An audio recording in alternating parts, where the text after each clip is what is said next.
Good morning friends. இன்று நான் உங்களை ஒரு நகைச்சுவை கதைக்கு அழைத்து செல்கிறேன்.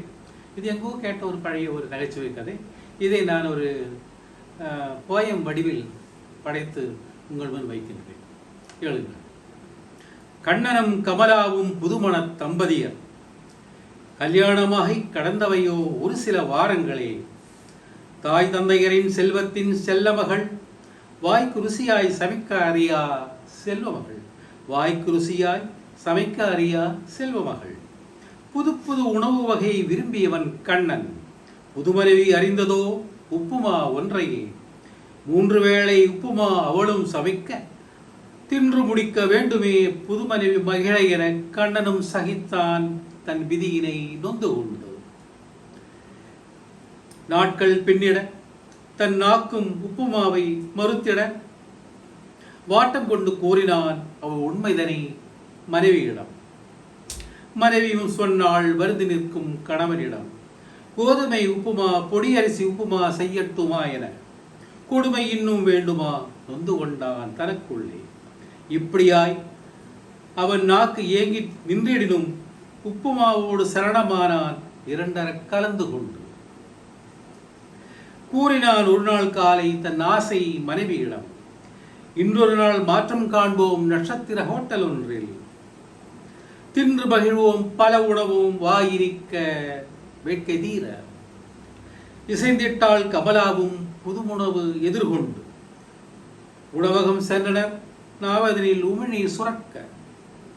உணவுகள் பலவகை துள்ளிற்று அவன் மனம். ஆட்டுக்கறியோடு கோழிமீன் வகைகளும் வீட்டுணவு மறந்து உண்ணுகின்றார் மக்கள் பலரும். ஆருயிர் மனைவியோடு அமர்ந்து கொண்டான் இருக்கையொன்றில். சீருடையில் சர்வர் ஒருவன் மெனுக்காட்டு தந்திட காடினை நோக்கினான் கண்ணன் தன் வாழ்நாளில் முதலாய். வண்ண நிறத்தினிலே ஓர்காடு எல்லாமே ஆங்கிலத்தில். வண்ணத் தமிழன்றி வேறொன்றறியா தனி கிராமத்தான் மனைவிதனை நோக்கினான் உதவியை நாடி. அவளும் கைவிரித்தாள் ஆங்கிலம் அறியேன் என. சர்வரை அணுகிடவோ தடுத்தது தன்மான். ஒரே வழி இப்போது தன் அதிர்ஷ்ட எண்ணை நம்புவதே. 13 நினைவு வர கூறினார் சர்வரிடம் 13ஆம் ஐட்டம் என. நிமிடங்கள் நகர்ந்தன புது உணவு என்னவோ. நிமிடங்கள் இடையே அவன் வேண்டாத தெய்வம் இல்லை. நிமிடங்கள் இடையே அவன் வேண்டாத தெய்வம் இல்லை. வந்தான் சர்வரும் 13ஆம் ஐட்டம் உப்புமா சகிதமாய். வெந்த புண்ணில் வேல்குத்தா மிரண்டு விட்டான் அதனை கண்டு. தன்னிலை மறந்தான் நோக்கினான் மனைவியை கண்கள் ஈரமாய். மனைவிக்கும் அதே நிலை தன் விதியினை சவித்தாள். கொண்டு வந்து உணவதனை நிராகரிப்பதோ. தன்மானம் தலை தூக்க தின்று முடித்தனர் ஒருவார். அடுத்துள்ள மேஜி பக்கம் அவன்